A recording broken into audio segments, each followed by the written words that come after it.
Bienvenue dans cette émission et avant donc de vous présenter les principaux invités et éditorialistes, voyons le sommaire de cet FC. D'abord, les joueuses du Cameroun qui sont dignement fêtées justement après leur participation au 8e de finale du Mondial au Canada. Personne ne s'y attendait.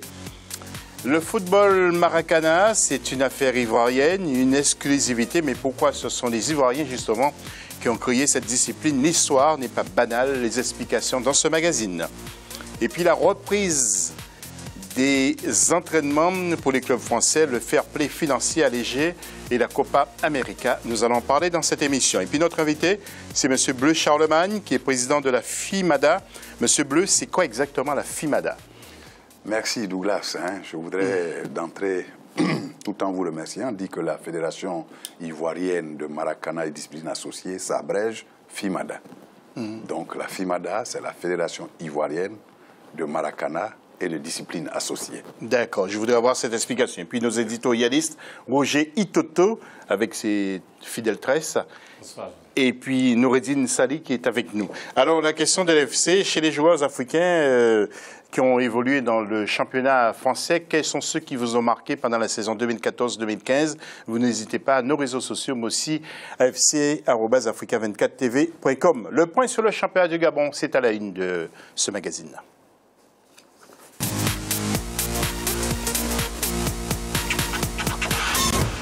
Et démarré le 28 mars dernier, la phase allée du championnat national de football professionnel au Gabon est arrivée à son terme. Quel bilan à mi-parcours de cette compétition? Le bureau de la LINAF est-il confiant pour la suite? Les précisions avec notre correspondant permanent au Gabon, Douglas Toutoum. Après 13 journées du National Foot, l'heure est à la trêve. Mercredi 10 juin à Libreville, le bilan des phases allées des championnats de football professionnel de première et deuxième division du Gabon a été présenté au public. Un bilan satisfaisant sur le plan sportif, mais déficitaire sur le plan économique en termes de vente de la billetterie, seule entrée fixe hors subvention étatique et du sponsor officiel. Nous ne sommes pas relativement satisfaits parce que le public n'a pas été celui qu'on attendait. Pour la phase aller sur la D1, nous avoisinons les 24 millions, c'est relativement faible. Et au niveau de la deuxième division, nous avons quasiment moins de 2 millions de francs CFA, ce qui est encore beaucoup plus bas. La phase allée du National Foot s'est jouée sur la base des arriérés de paiement de la subvention étatique de la saison 2013-2014, estimée à plus de 2,5 milliards de francs CFA. 12 milliards de francs, dont 75 millions par club au titre de la subvention 2015, sont nécessaires pour la suite de la compétition. Les clubs nous ont déjà saisis pour expliquer clairement que si d'aventure ils n'entraient pas en possession de la subvention qui est la leur pour le compte de la saison 2014-2015, ils allaient tout naturellement ne pas poursuivre la phase de retour de notre championnat national. Au classement général de la phase allée du championnat professionnel de première division, l'AS Manga Sport termine à la première place avec 30 points en 12 matchs joués sur 13 clubs. Cette phase a également enregistré 42 matchs pour 108 buts. José Boussougou de Port-Gentil FC en est le meilleur avec 8 réalisations. La deuxième division a quant à elle vu AC Bongoville terminer à la première place avec 13 points en 6 matchs joués. Voilà, en confirmation de ce que nous disait Douglas Sotoumé, vous allez voir justement le classement de ce championnat avec AS Mangasport qui est en tête avec 30 points. Deuxième FC 105, 24 points. Troisième Mounana, 22 points. Quatrième Missile, 21 points. Roger et Noureddine, est-ce que c'est un championnat que vous suivez, Roger, en quelques mots? Oui, de temps en temps, mais là, actuellement, là, non, puisque je sais qu'il y a eu pas mal de petits problèmes au niveau de ce championnat gabonais. Et non, là, dernièrement, je n'ai pas eu le temps de jeter un coup d'œil. Noureddine, vous parcourez un peu? Oui, on parcourt bien sûr tous les championnats de notre cher continent. C'est vrai que c'est un championnat qui est attractif d'abord, qui est intéressant.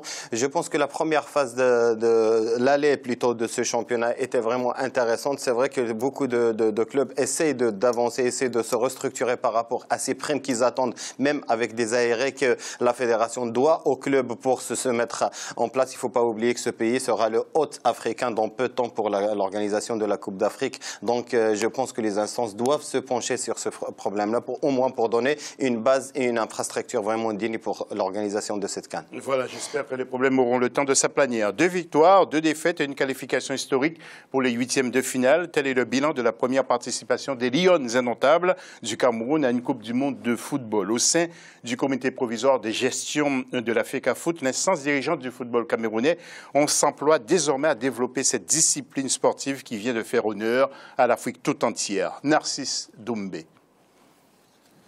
Passé l'euphorie de l'exploit réalisé au dernier mondial féminin Canada 2015, l'heure est au bilan pour les Lions indomptables du Cameroun. Pour leur première participation à ce rendez-vous des grandes nations de football, la capitaine Christine Mani et ses coéquipières ont obtenu 2 victoires au premier tour, 6-0 contre l'Équateur et 2-1 face à la Suisse. Suffisant pour atteindre les 8e de finale, malgré leur défaite devant les Japonaises, 1 but contre 2. Pour le staff technique, cette première participation conclue par une défaite 0 but contre 1, synonyme de fin de parcours dans cette compétition face à la sélection chinoise, est riche en enseignements. Les leçons, je pense que d'abord, je crois qu'on s'est amélioré sur le plan défensif et sur le plan offensif. Devant, on a manqué beaucoup de concentration.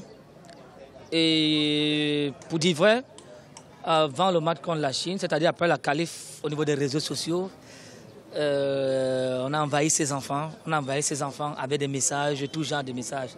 Le règle que nous avons commis, c'est qu'on pouvait les couper du monde extérieur au moment où on s'est qualifié contre la Suisse, mais on ne l'a pas fait et franchement, ça nous a coûté cher. Du côté de la Fédération camerounaise de football, un plan de relance et de développement du football féminin est en train d'être mis en place. Dans notre plan d'action, nous allons avoir des séminaires pour les managers du football féminin, pour les entraîneurs de football féminin, pour les arbitres de football féminin, c'est-à-dire tout ce qui est lié à la promotion du football féminin. Le championnat se joue bel et bien parce qu'avant mon départ pour le Canada, on était à la 4e journée et les présidents de clubs ont reçu la première partie de leur subvention. Les Lions indomptables démarrent un stage de préparation ce mardi à Yaoundé. Elles affronteront le 18 juillet prochain la sélection ghanéenne dans le cadre des éliminatoires des Jeux olympiques de Rio de Janeiro 2016 au Brésil. Voilà, nous allons voir le classement de ce championnat du monde au Canada avec l'équipe d'Amérique qui a écrasé justement la formation du Japon sur le score de 5-2. Et puis l'Angleterre a battu l'Allemagne 1-0 pour le match de la 3e place. Monsieur Blais-Charlemagne, vous n'êtes pas un peu jaloux de ce que viennent de réaliser les Camerounaises? Bien au contraire. Nous en sommes très très fiers parce que nos filles sont parties dans les mêmes conditions, j'allais dire. Mais 3 défaites quand même, hein? Oui, je dis, sont parties dans les mêmes conditions au mondial.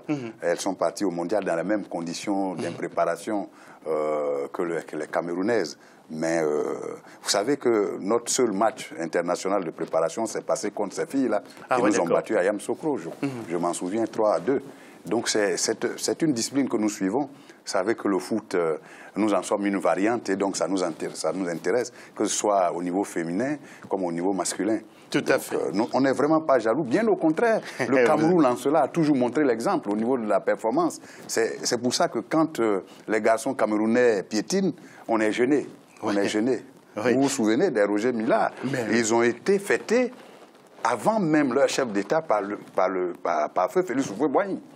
Vous vous en souvenez? Quand ils sont passés en quart de finale. En 90.